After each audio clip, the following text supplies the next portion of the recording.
I need to trim it actually, but I'm going to try it on this time.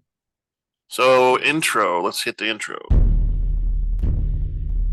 Welcome to the Rebel Alliance Briefing Room podcast. We are here to podcast about anything and everything Star Wars with you.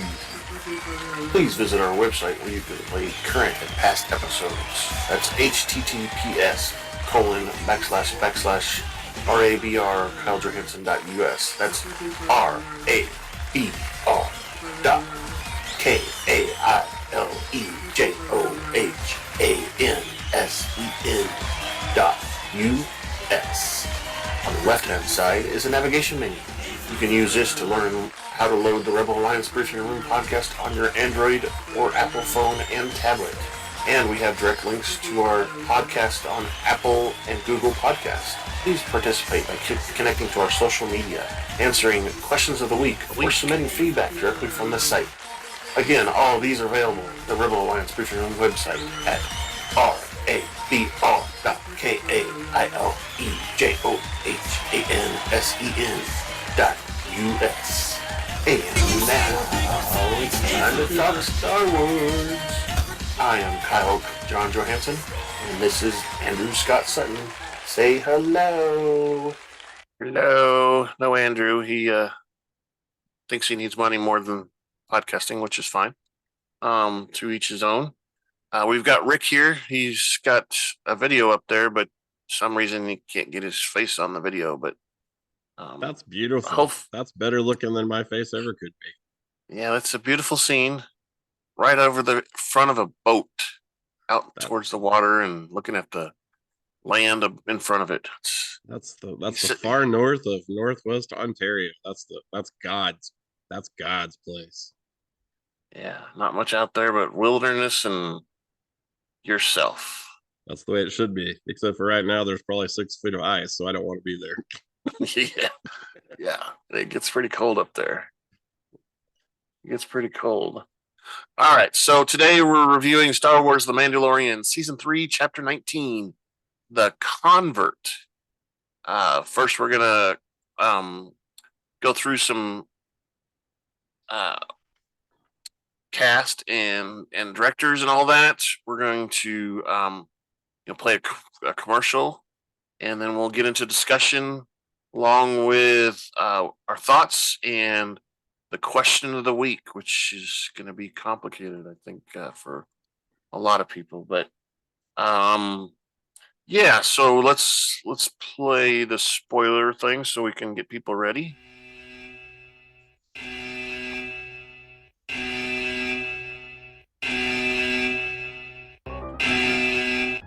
Spoiler alert. Danger. All right, so that means that you need to watch the episode 19 or chapter 19. And if you haven't watched it, then you're gonna get spoiled right now. It's gonna be past the due date. Best buy date. We don't want you to blame us if you get spoiled because we've already warned you. That's right. So, you've got me distracted now, Rick, because I haven't looked at Amazon for a long time to see what our stuff looks like and see if I can do anything on there different. So now I need to do that this afternoon. All right, so let's move on then. The director of this episode, spoiler. Yeah. The director of this episode is Lee Isaac Chung. Writer is Noah Kloor and Jon Favreau. Edited by Dylan Firshein. And then, of course, our cast is pretty long because we had a lot of small characters in there in a short time, too. So we've got Djarin as Pedro Pascal. And then, of course, his 2 body doubles, Brendan Wayne, Lateef Crowder. Bo-Katan is Katy Sackhoff. Pretty hot chick there. Ella Kane is played by Katie M. O'Brien. She must have a quota for letters or something because she had to put the M and then she's got the O'Brien, so she's got a quota for stuff.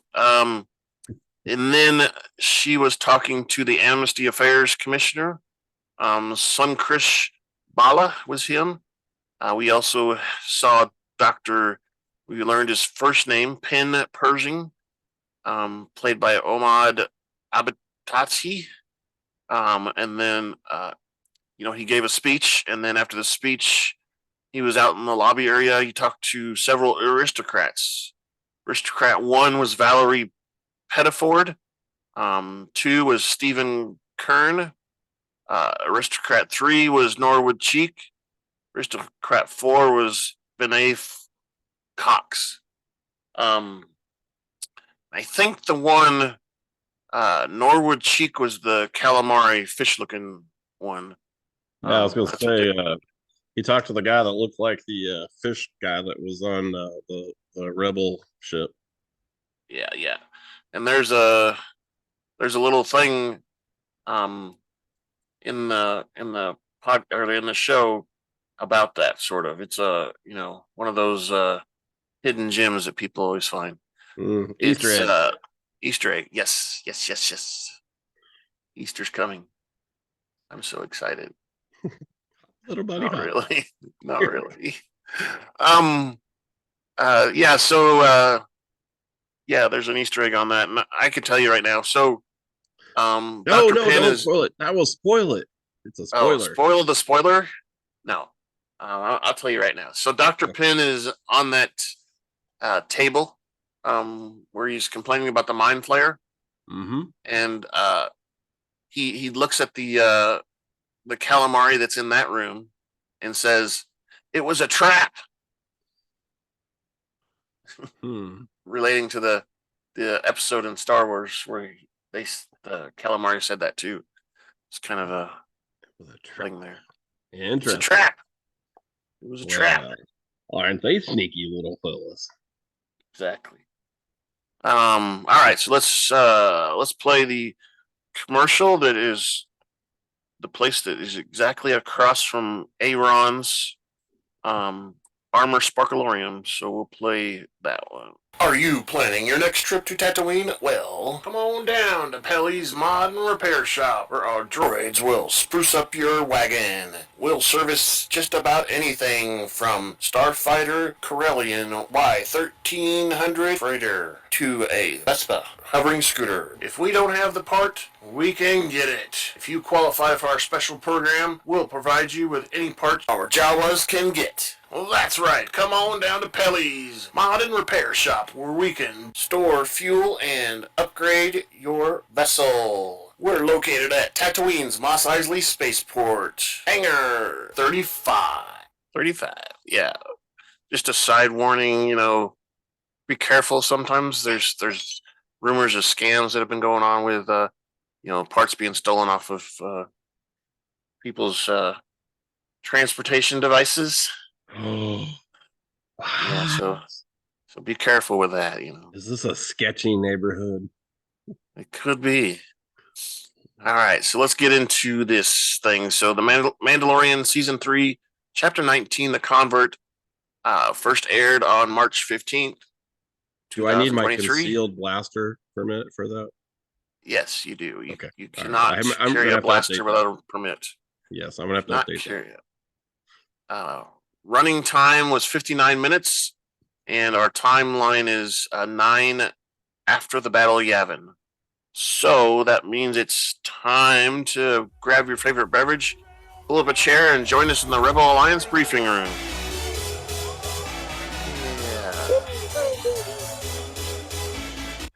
All right, so our episode starts out with our two Mandalorians, Djarin and Bo-Katan, are on the steps leading down to the living waters in the mines of Mandalore. Bo-Katan is sitting there staring at the waters intently, and Djarin is lying down, coughing as he wakes up from an unexpected fall to the depths of the pool. Once he gets his bearings, he says he has been redeemed. Yay! And Bo-Katan, despite the scorn she held for his quest earlier, affirms his statement, proclaiming that he is once again a Mandalorian. You are a Mandalorian.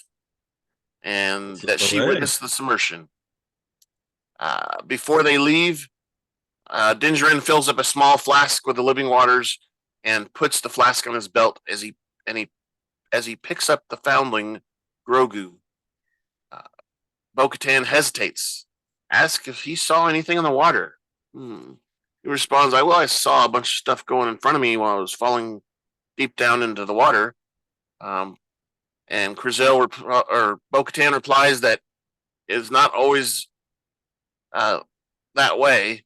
And something must have changed due to the seismic activity from the bombing of the Great Purge of Mandalore. But she asks again, this time being more specific, if he saw anything alive. But Djarin asks what she means, and she says never mind, refusing to answer.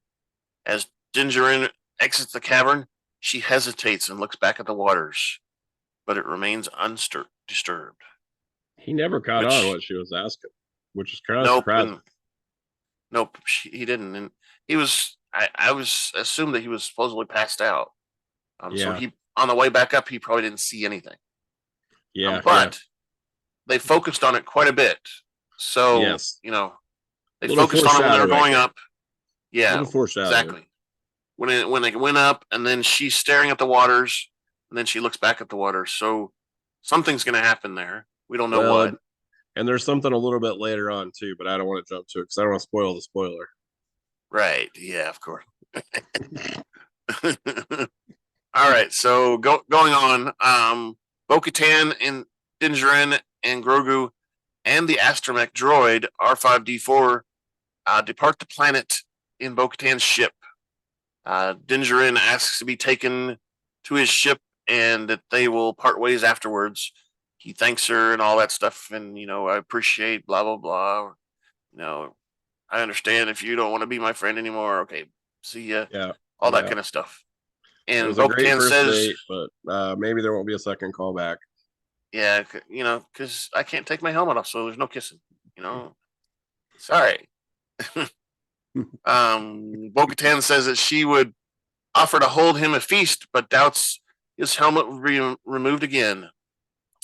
And then he says, "This is the way." And then she repeats it, "This is the way." And then Grogu babbles something that we don't understand. But I assumed he said, "This is the way." Also, I think so. Djarin and Bo-Katan are distracted by Grogu's, babbling, and they're looking back at him, and suddenly an explosion, something hits their ship, and they notice that there is a group of TIE fighters pursuing them. TIE interceptors, which these are the interceptors that look like the ship that Kylo Ren flew on the desert that what's her name jumped over. Right. Those are the interceptors, and they're supposed to be more heavily armored, which is why she says she's having trouble getting rid of them and destroying them. And I think Djarin mentions it too, that they're more armored. Yeah. One of the TIEs scores a hit on the Gauntlet, which is the name of Bo-Katan's ship, by the way, the Gauntlet. Okay. They realize that they're being attacked and make plans to have Djarin join the fight in his ship once they reach it. Bo-Katan's shields will be unable to hold against so many TIE fighters. Djarin mans the Gauntlet's guns.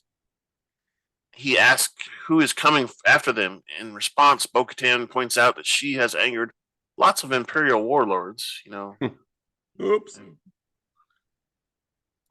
Taking away the virginity of all their sons or something. Who knows what? Pick a number. I don't know who. Djarin says that he could provide support in his N1 starfighter, to which Bo-Katan says that it will be risky, but she agrees nonetheless. She doesn't see any other way out. I have a prediction of who sent those TIE fighters. I do too, but do you want me to share, or should we just hold that? Go ahead and do it now. because there's like a bunch of stuff we're going to talk about here about this dogfight that they have with these TIE fighters. So go ahead. My prediction is the previous holder of the Darksaber. That's just my prediction. Which was Moff Gideon.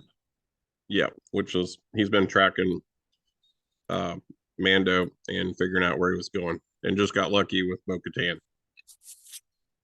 It's possible, yes, and that makes sense in one scenario. I have a different theory. I think, in the previous episode we saw the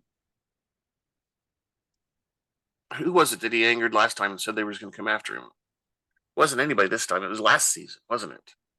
So it's got to be either Moff Gideon or someone else related to that whole issue right there. Maybe one of the bounties that Djarin captured at some point too. Who knows? Well, the question you have to ask: are they coming after Mando, or are they coming after Bo-Katan? Yeah, they destroyed her place, so her castle, and we don't really at this point we don't really know a bunch about her backstory. Yeah, there is quite a bit in like Star Wars Rebels and the Clone Wars, but there's not a lot mentioned about this, and it could also be Empire supporters too that are true haven't given in to the New Republic yet, and they're the Empire right around the time during the Clone Wars and the Empire was there was when the Purge of Mandalore happened. It was they sent the Jedi, because the Jedi were at the time part of the Republic and all that stuff. Yep. And they sent Imperial TIE fighters and bombers and everything there, and basically obliterated the planet. And that's kind of what happened. So it's a big story. There's more to it in Rebels and stuff. And, oh, for sure. Well, the reason why I'm saying that, because like I think it was her, maybe it was Mando that made the comment about that's a lot of fighters for a warlord. Yeah. So it kind of it's tied to a bigger. It's got to be. And kind of jumped ahead a little bit with that, but honestly, I think they're after Djarin. I don't think they're after Bo-Katan. I could be wrong. But I think kind of what your theory is probably the best theory so far. Well, from what we know. I think they're after the Darksaber is what I think they're after, but that's just my 2 cents for what it's worth. Yeah. It's 2 cents. Just 2, not 3. Nope. 3. No, I can't afford 3. I can only do 2. Not today. Got to get some groceries and put gas. Taco Tuesday is a long way away. Ooh, that's right. But it's only 3. What is it? 3 credits? I can't remember how many credits of tacos are. I don't know. I got 2. Maybe I can get half a taco. Maybe. All right. So continuing on, as Bo-Katan's ship nears her castle, Djarin drops out of the ship's back end and activates his jetpacks right before he hits the ground, and he kind of stumbles there. I don't know if you noticed. He did. He's like, "Oh, how embarrassing!" and stumbles. Oops. and then he sprints to his starfighter, and just at the right time, he launches up into the air as a TIE fighter is shooting at the landing spot that he was in. He flies away in time. He ascends vertically before he goes up really high and does that little drop thing where you kill the engines kind of thing, and he drops back down and is basically doing a head-to-head thing with the TIE fighter, and he shoots the TIE fighter down and turns just in time to avoid the blast from the torpedo that he throws at the TIE fighter. He's playing a game of chicken. Exactly, chicken. Meanwhile, Bo-Katan flies between sea cliffs with multiple TIE fighters on her tail. She claims not to be anxious, but the R5D4 is pretty nervous.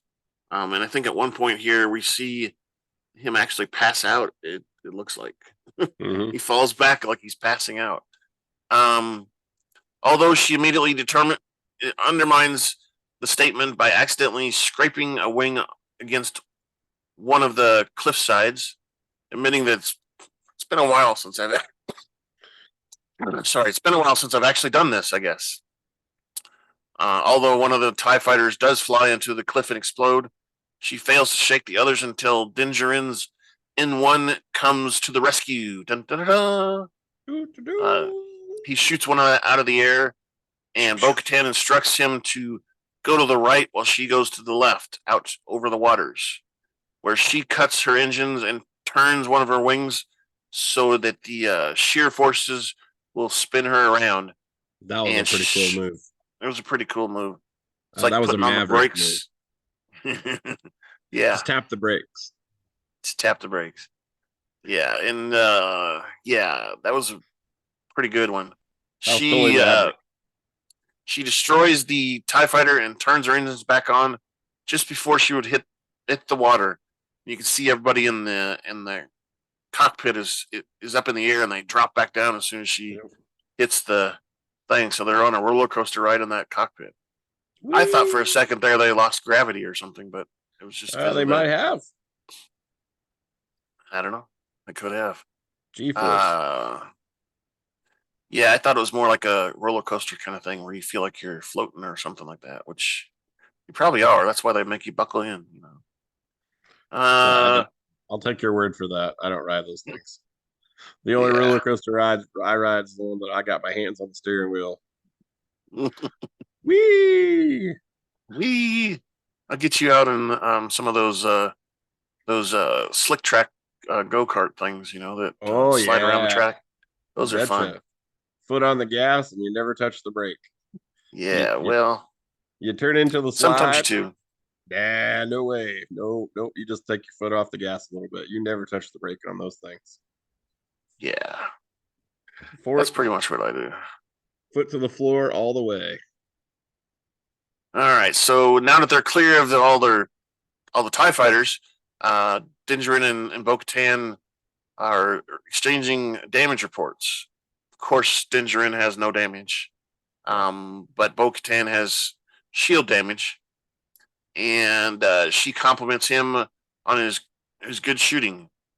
And then all of a sudden, Djarin picks up something off on the scopes as an alarm goes off in his cockpit.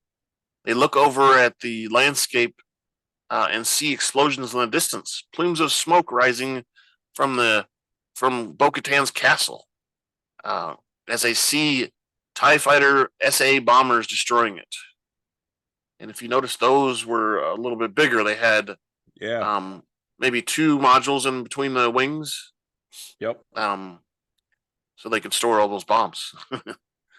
So Bo-Katan gasps as she surveys the ruins of her home. In shock, she turns in fury and pursues the bombers. She blows up one with a heat-seeking missile. Djarin sees over a dozen more enemies appearing on his scope and tells Bo-Katan they have to leave now, as they are far too many of them to fight. A swarm of TIE fighter interceptors emerges from the clouds, and Bo-Katan remarks that the sheer number of ships makes it less likely that the enemy of these forces is an Imperial warlord. Yep. There you go. Bo-Katan reluctantly turns away, following Djarin, and jumping to coordinates that he sent her. They disappear, leaving the TIE fighters behind them. See, he put his foot to the floor and left him in the dust. That's right. But he didn't flip the turbo switch though. Oh, that's true. He's saving the knocks for later. Mm-hmm. When he really needs it. Now we take an abrupt segue. We're on the planet Coruscant.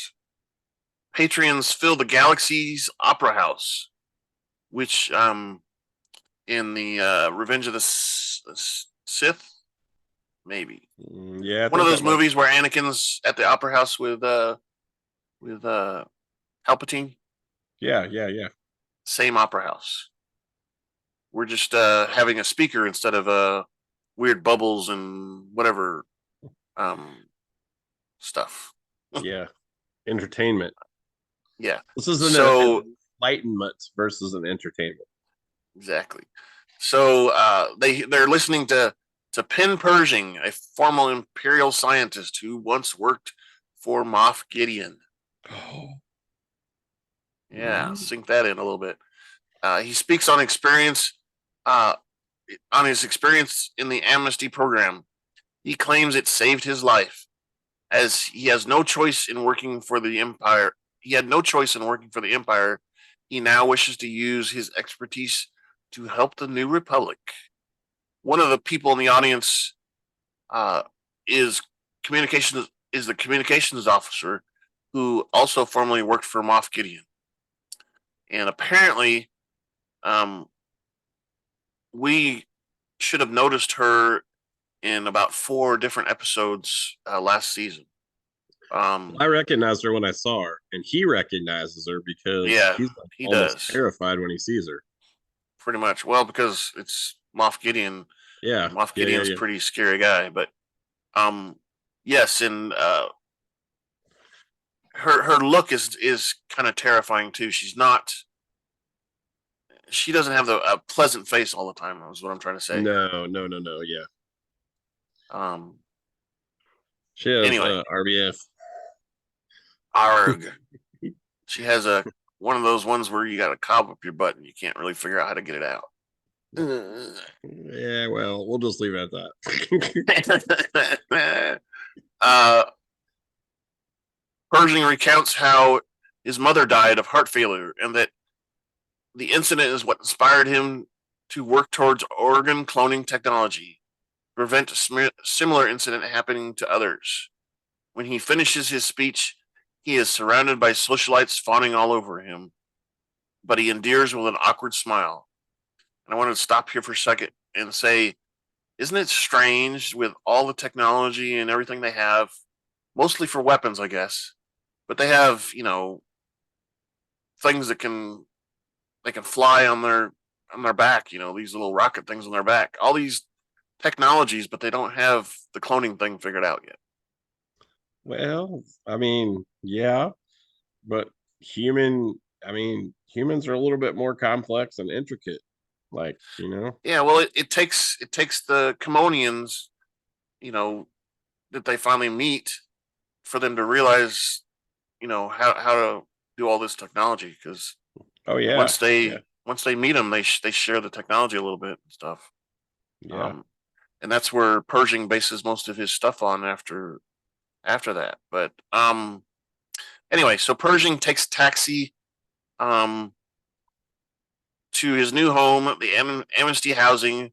The taxi droid gives him recommendations for sightseeing opportunities on Coruscant, as he is relatively new to the planet, including the Sky Dome Botanical Gardens and the Holographic Museum of Extinct Animals. He exits his cab and walks into the courtyard of the Amnesty housing, where 4 residents are all wearing Amnesty uniforms and chatting over drinks. One calls him over and says, "Hey, come over here, buddy."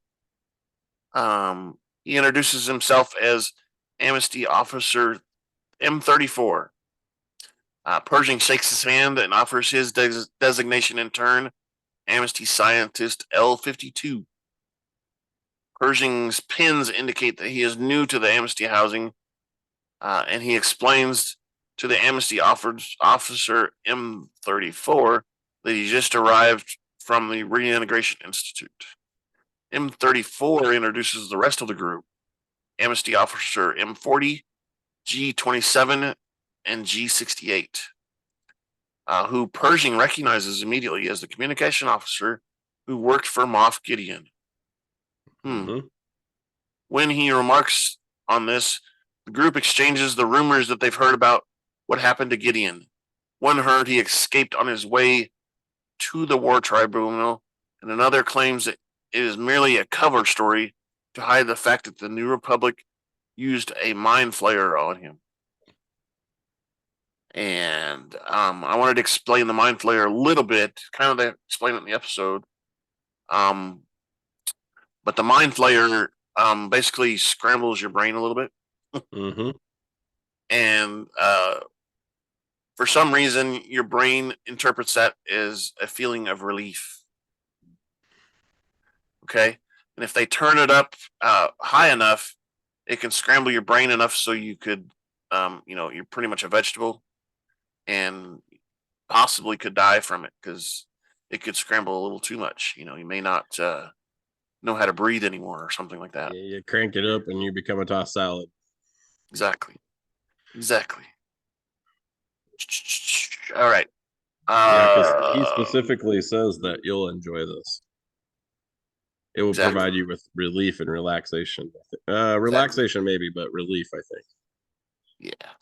Yeah. I thought that's funny because that's coming up here in a little bit. But that calamari says, "I've even had it done myself." Yeah. And it felt wonderful. The fish head guy, and I'm thinking, right. I thought that was funny. Yeah. Rumors, warp tribunal, blah blah blah, mind flayer. Okay. When they turn to G68, she admits that she tries not to think about Moff Gideon, as she focuses instead on how she can contribute to the New Republic. Yeah, and I was like, yeah, sure. I believe you. Yep. I think her pants got on fire a little too. Exactly. Fire, pants on fire. Liar, pants on fire. Liar. So the next morning, on Bendiua Day, which that's the name of the day of the week, kind of like our Mondays and Tuesdays. Bendiua Day is the 5th day and the final day of the week. So they don't have 7 days. That's interesting. And we hear another one. We hear a Tau Day. He mentions when he's on the shuttle. Mm-hmm. And then I think Zella Day is Zell Day is one of them too that we hear in this episode. Anyway, so the 5th day of the week, Pershing sits in his cubicle surrounded by other identical cubicles, and he's peering into a view screen. A colleague brings him a tray of data cards for him to archive. His new job has nothing to do with his expertise, but he tells his coworker he is happy to do whatever he can for the Republic. Later, he and G68 go sightseeing on level 5127, which must be one of the higher levels. They're eating glowing treats on a stick. I don't know what that is. Probably don't must be. It must be frozen or something. I don't know. I think it was frozen because she said something about your treats melting or something. Yeah, she does. Pershing admits he's overwhelmed by the crowds and remarks that the sheer number of people on Coruscant makes him feel insignificant. Yeah, so Coruscant is supposed to have like 3 trillion people on it or something. A huge number. Yeah. And you, like I said, this is level 5127. Think about that many levels being below there. That's a huge amount of, places. I don't know. It's almost like a city in a city. Each level is a different city or something, or maybe the poor people are on the lower level and the rich people are on the high level. I don't know. It's like, I was gonna say like the levels of a boat. The bottom level is the steerage class, and then the upper level is the hoity-toity. And maybe they're not supposed to interact, within levels unless they're, specifically assigned to do that or something. I don't know. It was kind of interesting. Yeah. Yeah, we see a couple different levels of Coruscant in the animated stuff.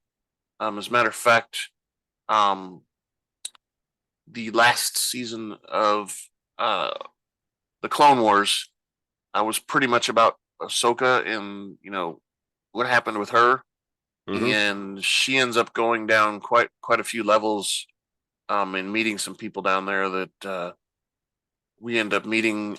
The Bad Batch meets the 2 girls that are stealing the head of the droid on a previous episode. Oh yeah.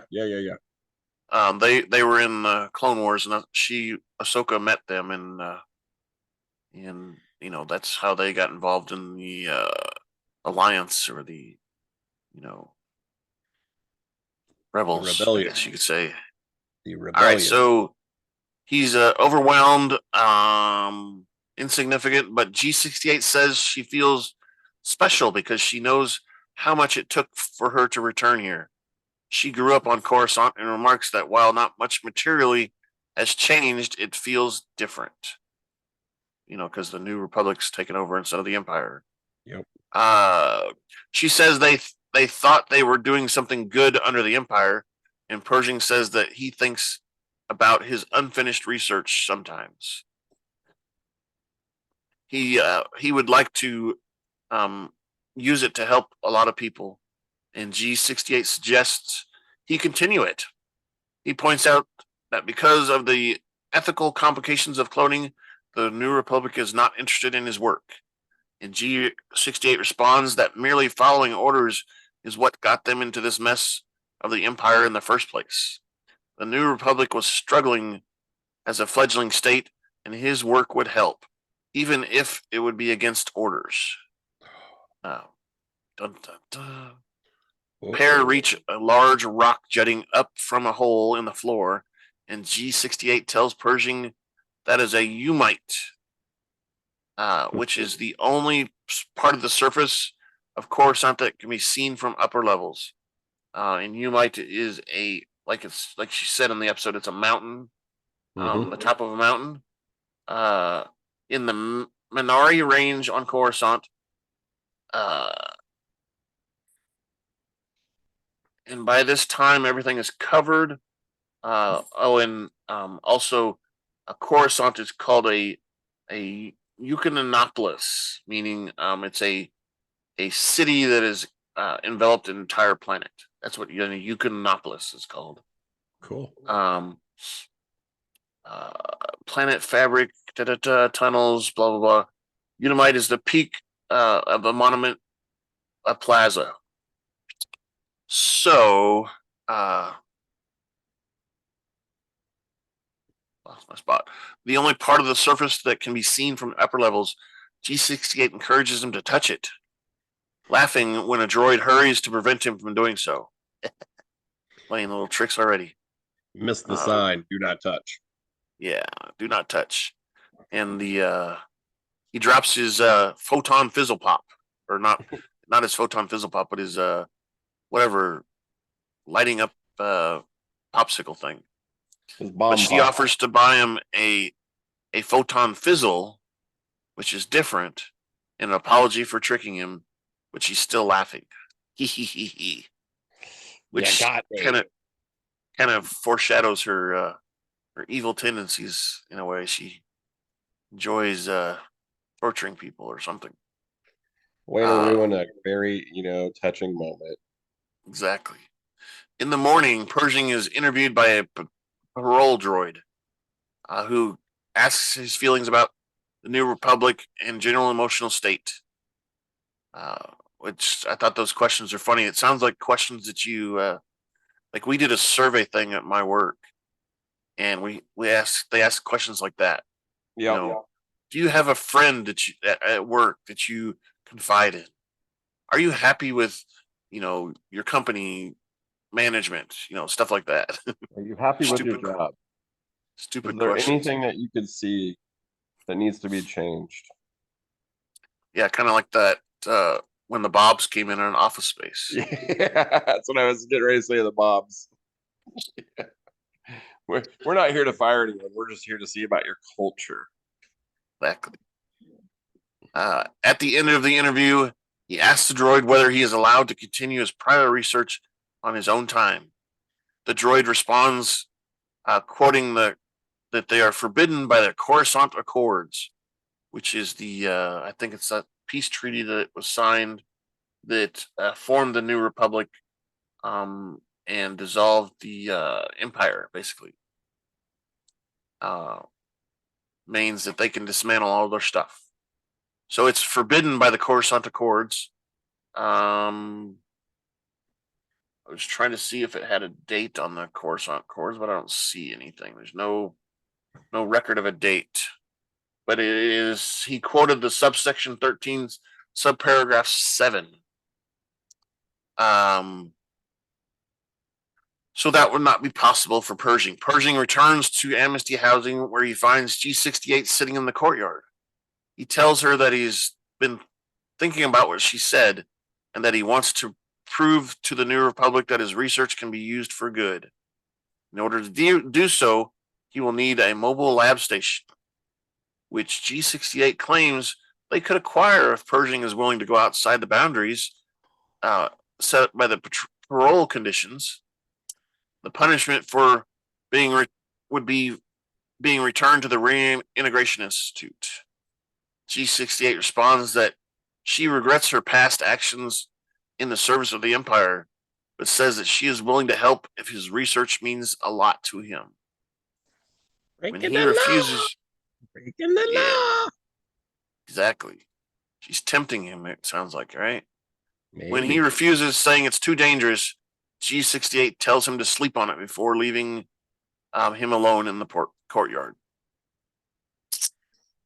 At his cubicle the next day, Pershing is confused at all the equipment he is tasked with archiving, and that's set to be destroyed, despite the fact that it's in working order. When he asks a colleague, the colleague refuses to entertain Pershing's claims that the equipment can be put to use. Instead of confessing, he confesses the department is extremely behind on everything. Well, sure. Between clearing the Imperial disposal yards and decommissioning the Alliance fleet, Pershing continues insistent that he could do something. The colleague admits that it is possible through a form called S011E003, a TPS report. TPS report. TPS report. Please wait. And there's nothing really about this thing. This is the first time this form has been mentioned somewhere. But it's a form that could be submitted to the New Republic in order to request a stay of decommissioning of Imperial equipment that was of particular interest. That's what the form is for. It just goes to show you that bureaucracy is everywhere. Paperwork is needed for everything. Exactly. Although he is unsure it's possible for someone of the Amnesty program to fill out one and submit it, Pershing then drops the line of questioning defeated, and his colleague leaves after assuring him that he is truly helping the New Republic. You're a good Pershing drone. keep working. Keep working, and don't look around. Just keep your head down. We don't want you to talk to anybody. Mm-hmm. Pershing is once again interviewed by the parole officer, answering the routine questions about his feelings the same way as he had earlier. However, when he is asked whether he feels any anger or resentment toward the New Republic government or its employees, he hesitates, rubbing his ear. Kind of like that little thing he did when he was giving his speech. Yep. Talked about his mother, which I think that means he's anxious about telling a lie or something. I don't know. He's got to tell. You don't play him in poker. Exactly. When the droid repeats the question, he hurriedly answers no. He then interrupts the droid, who has stated on the end of the spiel, our main objective is to help he asks the droid if our main objective is to help the Republic, right? When the droid answers in an affirmative, he asks whether it supersedes everything else, which the droid confirms as well. Pershing lives deep in thought. Later, Pershing knocks on G68's apartment. Time for a hookup. Oh, no. He seeks her help in accessing the mobile lab station. You thought that was a booty call, didn't you? Yeah, no. Spoiler! She's obviously doesn't like that gender. Maybe. A G68 pauses before consenting to the plan and suggests they do it the next night. Later, Pershing removes his Amnesty uniform and dresses in a brown coat and matching trousers. Before leaving, he tells himself that he is helping the New Republic. You are helping the New Republic. He's in front of a mirror, which, from what I understand, having a mirror that big is pretty much a luxury. But they usually have little tiny mirrors because they don't have space for anything. Yeah. He's got to give himself a pep talk. Exactly. Pump himself up so he goes through it, I guess. Yep. He and G68 walk through the streets of Coruscant. G68 tells him to relax and follow her lead, reassuring him that he will be fine.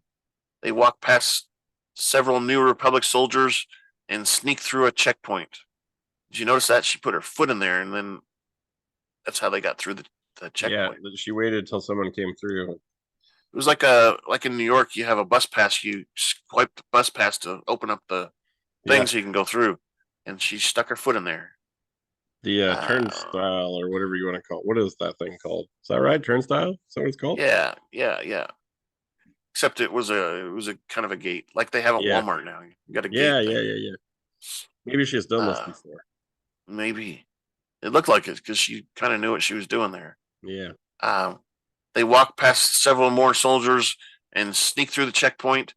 The two board a hover train where G68 briefly greets a Bufapella, which is that had the big furry kind of thing. Yeah, big guy. We saw that guy in another episode, not this show. Fought with the Alliance species. Where did we see him? I think it said it was like maybe it was in the Rogue One.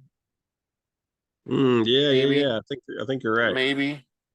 But these guys are big guys, and the one I think in Rogue One was a smaller guy, but well, he looks like the face part, not the body, but the face part looks like that's where it was from.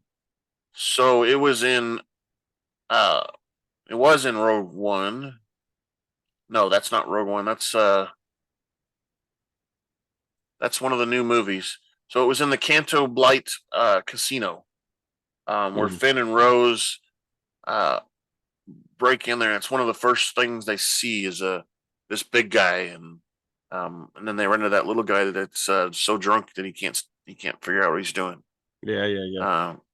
So anyway, she at the cantina, Canto Blight Casino and Cantina. So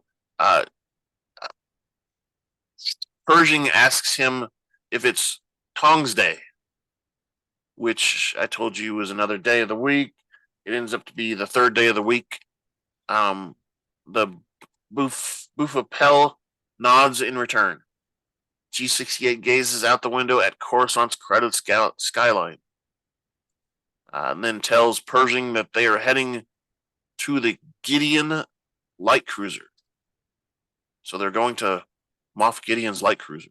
Yeah. In the disposal yard. She reasons that the Imperial ships will have mobile labs. Pershing is uneasy due to the ship's connection with the old Empire. G68 assures him that the ship is mobile junk and suggests that he sneak in and get out what he needs before returning to the Amnesty housing. When Pershing asks, "Have you done this before?" G68 hints at that she snuck out and stole the biscuits that were at his door the other day. The hover train enters a tunnel which takes them from the inner city to the disposal yards. A pair of ticket droids come through collecting tickets, which G68 takes a cue as they need to leave. The two access the rear door of the carriage and climb into another carriage, going through several more cars till they get to the end. The ticket droids follow them all the way to the rear. G68 and Pershing are at the rear with the train approaching the shipyard depot. And she tells Pershing that they're going to have to jump. Pershing is like, what? The thing's still going. What? Yeah, I don't want to do this. Pershing is afraid, but she tells him to trust her. G68 signals the two jump and the train from the train and land on some crates nearby. Pershing chuckles, prompting G68 to chuckle as well. He's like, ooh, that was fun. Let's do it again. The two approach Gideon's former light cruiser, which has been hollowed out. Pershing admits that he has not done anything as risky as their adventure before. The two walk through the light cruiser's connecting bridge, which leads to a darkened corridor that is littered by wires and cables. Somebody's already been in there stripping stuff. Yep. The valuable stuff, more than likely, but yeah. Salvaging. G68 tells Pershing that she passed him on Gideon's ship hundreds of times and regrets not talking to him before. And she identifies her name as Ella Kane.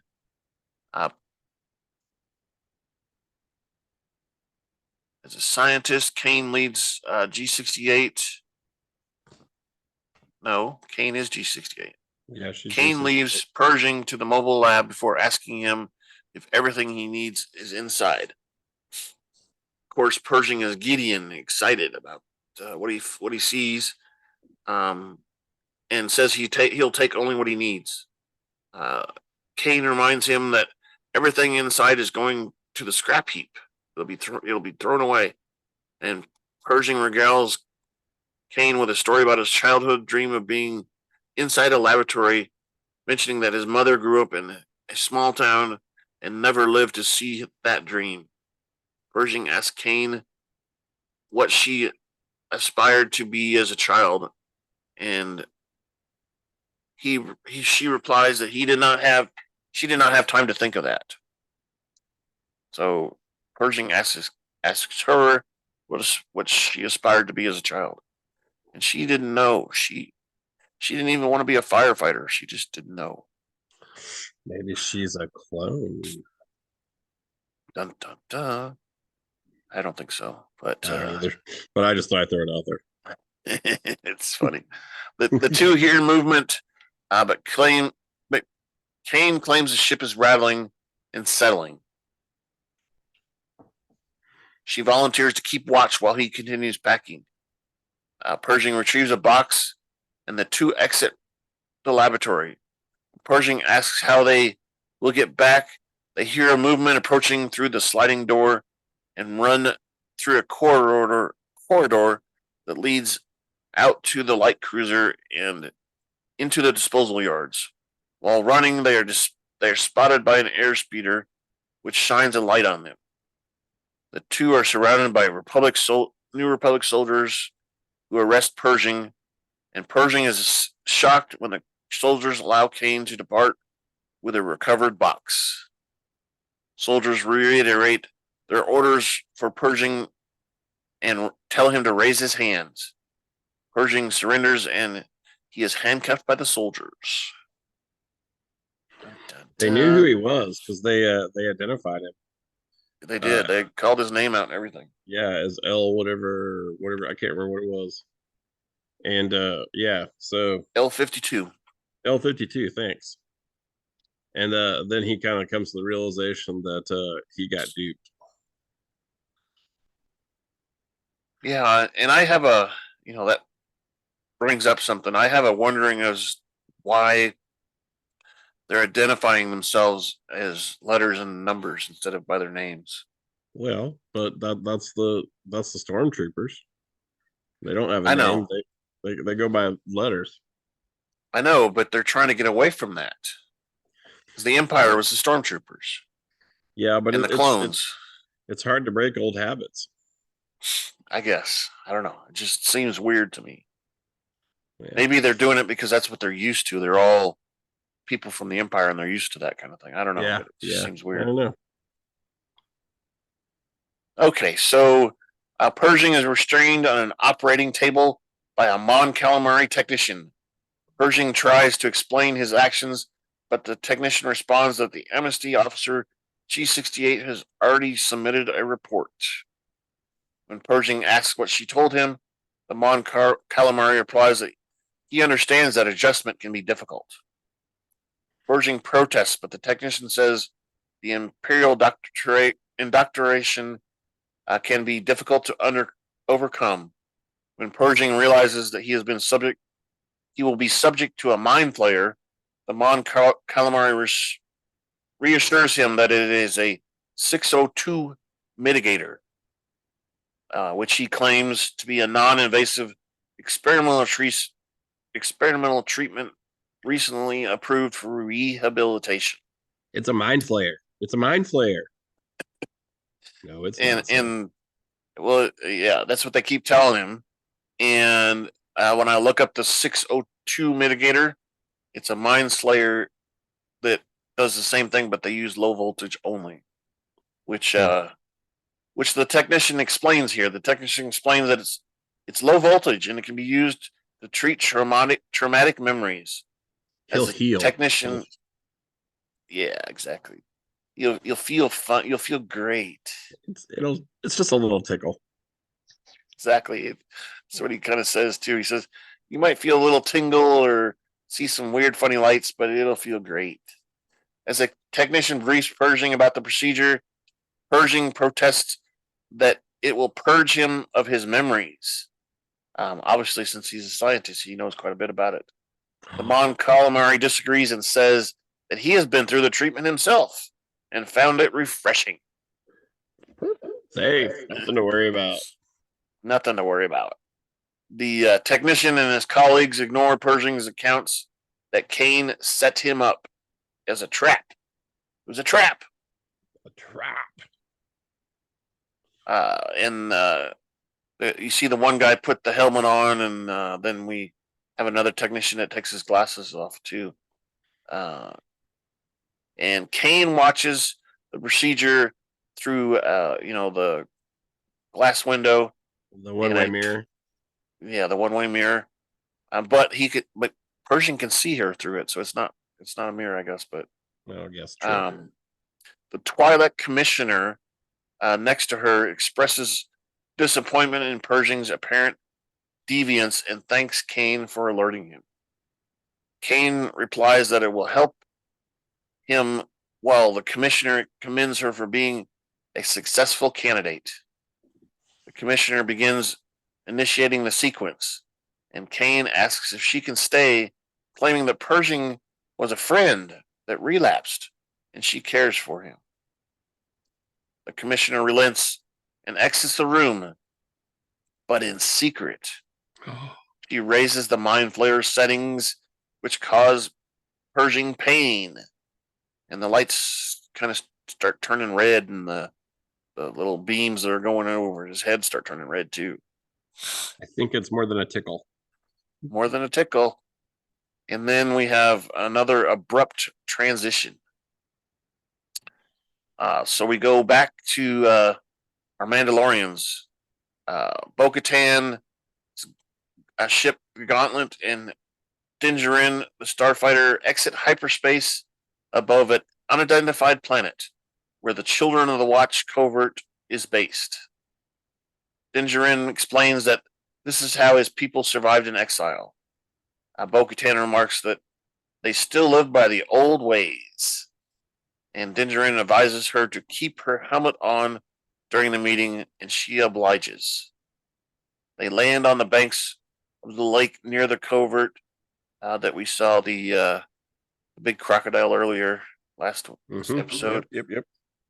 Grogu exits with his cradle, or whatever that thing is that he floats around in. After they disembark, they're greeted by Paz Vizsla, which, just so you know, that's the one that's got the blue and the different colors on his helmet. Yeah, he's like the I don't know, I guess leader maybe. I don't know. Is that what his title is? I would say maybe elder. Elder might be a good word. Yeah. Because he was the one that was in charge at the old planet too. Yeah, I think the armor is actually the one that's in charge of the clan. Okay. Like kind of like a maybe a witch doctor kind of idea. Which I mean, she's not really, but she's the one that makes their helmets and their armor and all that stuff. So she's the tight knit person that keeps them all together and all that, I guess. But and Paz Vizsla was seen on the Clone Wars also. Because we get to see the Children of the Watch and everything, and we get to see some of the battle with the different factions of the Mandalorians in the Clone Wars. Okay. And he's a major character. He's one of the one people, like you said, he is one of the original people that split off and formed this Children of the Watch clan. Okay. So he's been around. And he bars Djarin from entering the grounds because he's still an apostate.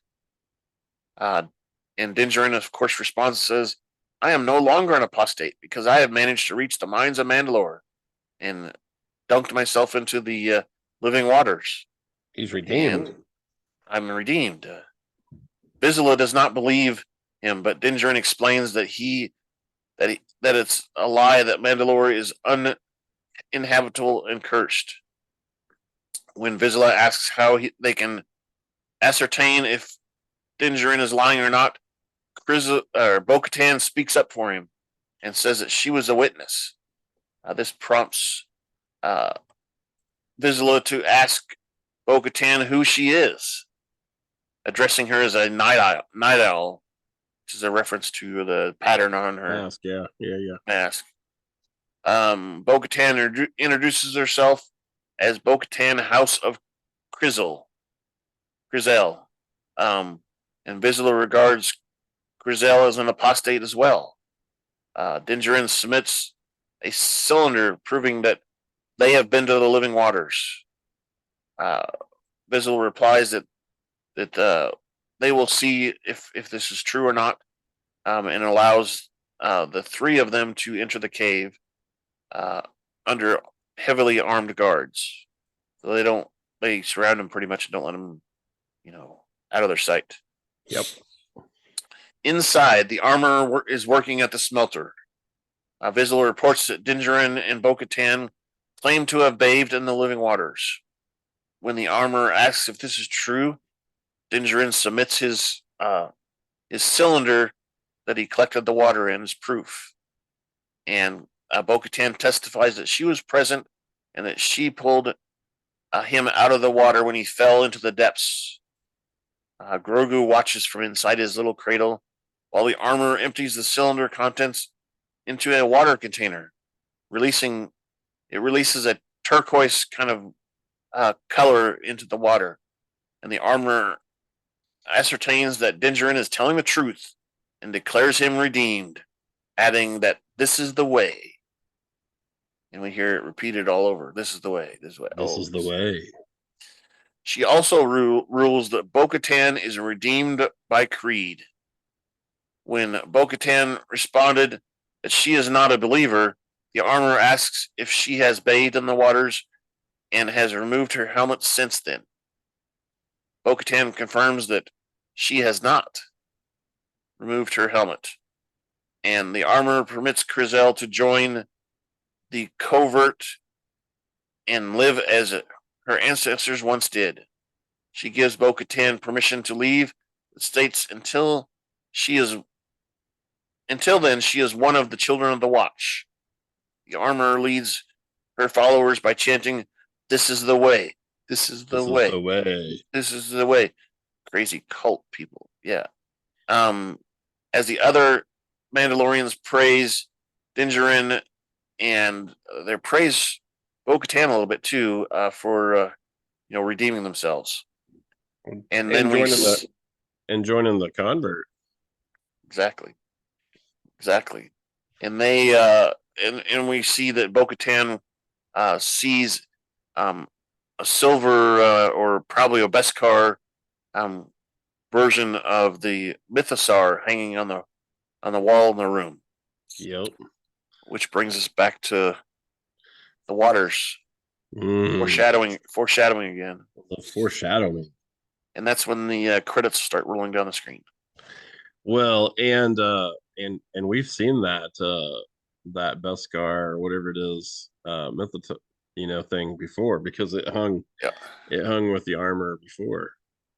Yep. So there's some connection that we are going to find out or alluded to.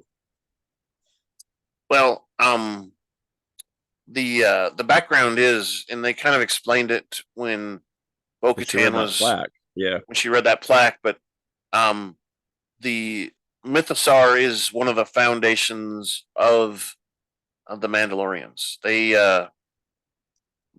They basically, I don't know, tamed the Mythosaurs, you could say, and they regard that as a huge accomplishment, kind of thing, and they somehow the Mythosaurs they thought went extinct.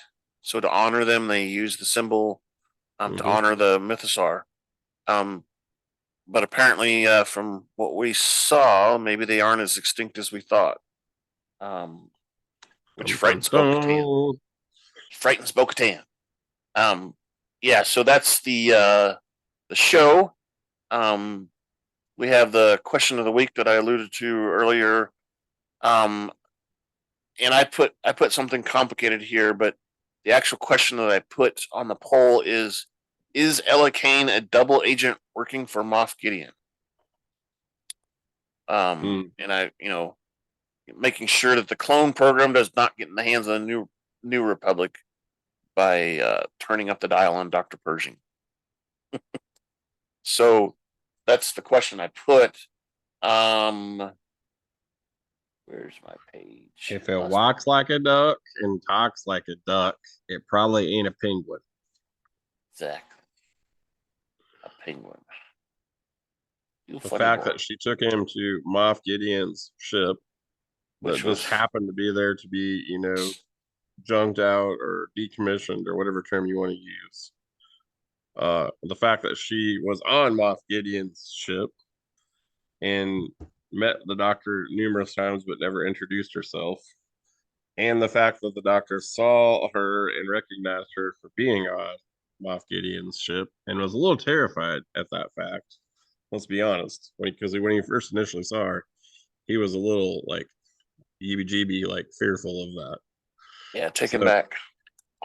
So if she's not a double agent, they've done a heck of a job of writing to make it implied and inferred that she is. So my answer is she's not a penguin. She's a duck. Exactly. So on the actual poll, I put 4 choices. And I don't normally read these off, but I'm just going to read them off just because they kind of talk to what you said. So the first choice is yes, they want to keep the clone program away from the New Republic. And then I put no, she just doesn't like him. And then I put another one for yes, Dr. Pershing crossed Moff Gideon for the last time.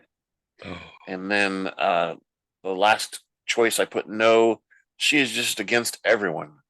She doesn't like anybody. It's not you, it's me. It's me. So that's a perfect opportunity to answer the poll and then put in the comments what you think. Which brings us towards the feedback section here. Let's go back this way. Feedback at KyleJohansson.us. That's feedback, KyleJohansson.us. That's right, feedback. So we really would love to discuss and get you as an audience involved in this podcast. It's great that we're talking amongst each other, but maybe we're wrong. Maybe we are just making up stuff and it's not really true. So tell us if we're wrong. You can use that email address that was just called out, feedback@kylejohansson.us. You can go to the website, and on the left-hand side over there, it says feedback, and it's just a little link that opens up a form. You can fill it out and submit it, and it comes directly to us, and we will discuss that. Again, we have the questions of the week, the poll that I just mentioned. There's comments there. We are on Twitter at super_duper_pod. And then now we're on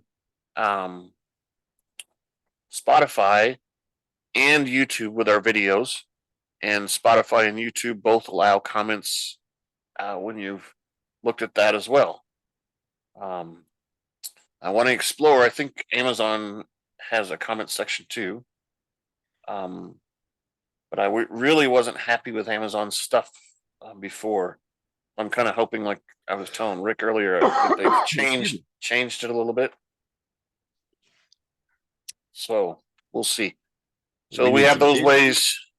We have those ways of getting feedback. Send us the feedbacks. Then we can figure out whether or not we like it or not. Yeah. All right. So anything else that you wanted to this was a really long episode. Yeah, I was gonna say this one was a longer episode than I think normal. So which was good. I mean, I enjoyed that. Yeah, it was almost, I mentioned that there was a abrupt transition. It was almost like two different episodes, but it was in one, Yeah. Maybe one of them was too short and they're like, let's just combine it. Well, they're tying some stuff together, I think. This has been pretty fast paced. Like, it's always on the go. Yeah, I mean that's true. It's just the stuff with Dr. Pershing, I think eventually we'll get back to our Mandalorian and stuff. Oh yeah, because Moff Gideon's looking for him still. I'm pretty sure of it. Since Mando put him in jail basically by defeating him and getting the dark saber and surrendering him to the Republic. Agreed. And I think this is kind of a key important backstory to that. I do too. I think this is how we see how Gideon operates, basically, if it's true, how he operates. Yeah. What? Sweet. I don't see that. She's adding to the checklist. Sorry, I was looking at Amazon again.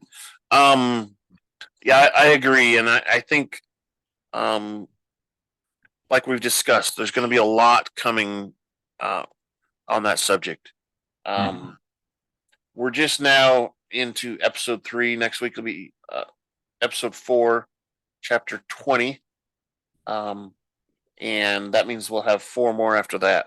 There's only 8 this season, so we're getting to the midpoint where something's got to break, right? Something's got to switch over, and we get into the exciting stuff. I'd say. I think maybe he makes an appearance next week or the week after, maybe.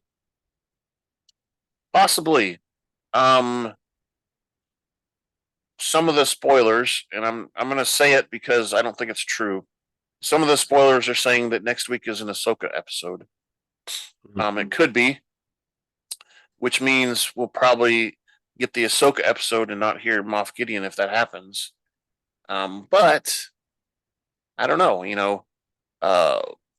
Like I kind of mentioned before, Moff Gideon worked for Grand Admiral Thrawn. So they could tie together that way because we know from the previous episodes or previous seasons that she was looking for Thrawn, because that's what she asked that lady when she was fighting him. Where's he at? Tell me his location. Fighting with that Beskar spear or whatever. Maybe we like get both of them showing up, and there's the it could be tie-in. possible. Could Could be be a direct possible. tie. Or Could be we possible. get introduced to one of them and then focus on the episode, and then right at the very last we get introduced to the other one, which leads us into episode 5 potentially. I don't know. I think if they're gonna reveal a Thrawn, if they're gonna do it this season, I think it'll be the last episode, last 2 episodes, probably, and just leave us hanging and to lead into the next season. I agree with you. Yeah, because I mean, as you know, the writing on this stuff is pretty good.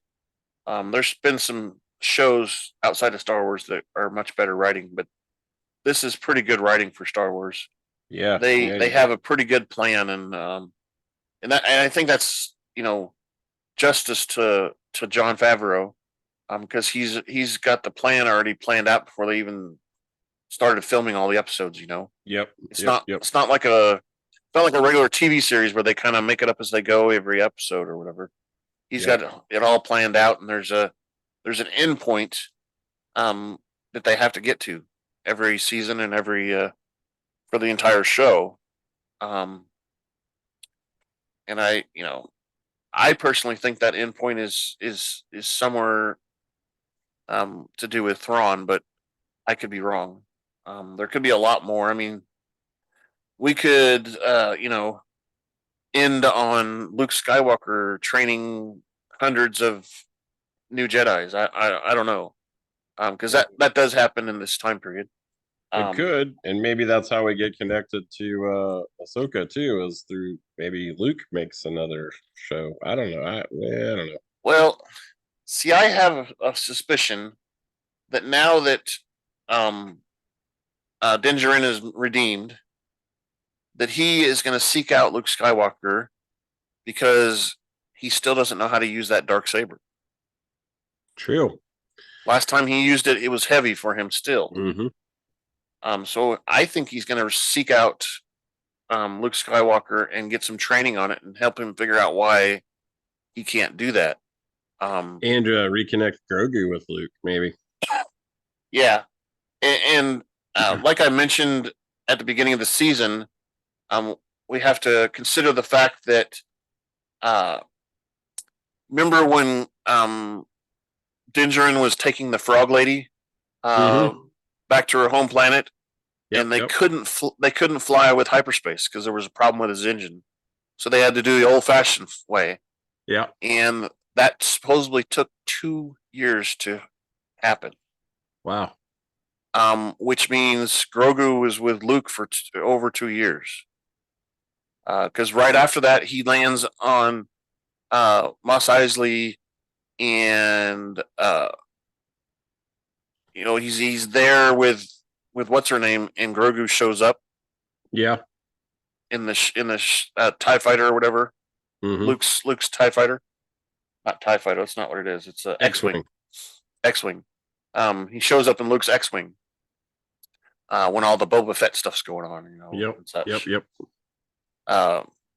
So that time frame was 2 years, plus a little bit more for all the Boba Fett stuff to happen.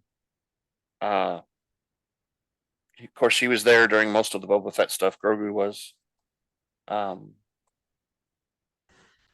Yeah, I think he was there the whole time for all the Boba Fett stuff. Anyway, we have to remember that part, that it's been a couple of years, and he was trained for a couple of years. That's why he is able to take that monster and throw him out of the cave like that. He's got some training already, but he's still young.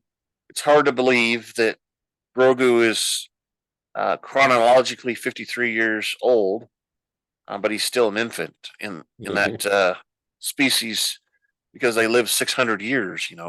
Yeah. Which is stupid. I don't know why they would say that. Why can't a species live like 300 years? 600 years is that's just over the top, right? All about rotations. Yeah, but it does make it interesting that technically Yoda trained almost every Jedi that we saw in the movies. True. Yoda was training all of them. Yeah. So that's true. He was a Grand Master during most of the time too. Yeah.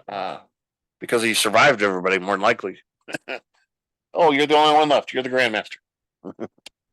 But anyway, that's a lot of speculation there. So yeah. The next episode, we don't know any titles for this show, so hopefully we'll see something good like we just described. Anything else you got, Rick? No, I don't have anything else. Or am I ready to get us out of here so we can eat something? I think we need to go. We need to go to hyperspace. All right. Thank you for listening to the Rebel Alliance Briefing Room podcast. Please visit our website where you can play current and past episodes. That's https://RABR.KaileJohansson.us. That's RABR.KaileJohansen.us. On the left-hand side is a navigation menu. You can use this to learn how to load the Rebel Alliance Briefing Room podcast on your Android or Apple phone and tablet. And we have direct links to our podcast on Apple and Google Podcasts. Please participate by connecting to our social media, answering questions of the week, or submitting feedback directly from the site. Again, all of these are available at the Rebel Alliance Briefing Room website at RABR.KaileJohansen.us. This podcast in no way is approved, sponsored, or owned by Lucasfilms Ltd., Disney, Disney Plus, or any of its subsidiaries. All opinions are solely owned by Kyle and or Scott, and in no way express the views or opinions of their past or present employers. Sometimes views and opinions are not supported or restricted by Lucasfilms Ltd., Disney, Disney Plus, or any of its subsidiaries. Any rebroadcast, reproduction, or any or other use of this podcast and its affiliate sites without consent of Super Duper Podcast Network and its host is prohibited. Right. Prohibited. I am Kyle Jon Favreau. Against the rules, Andrew Scott Sutton. Say goodbye now. Today we've got Rick instead of Andrew. Rick is in that boat looking out over the water.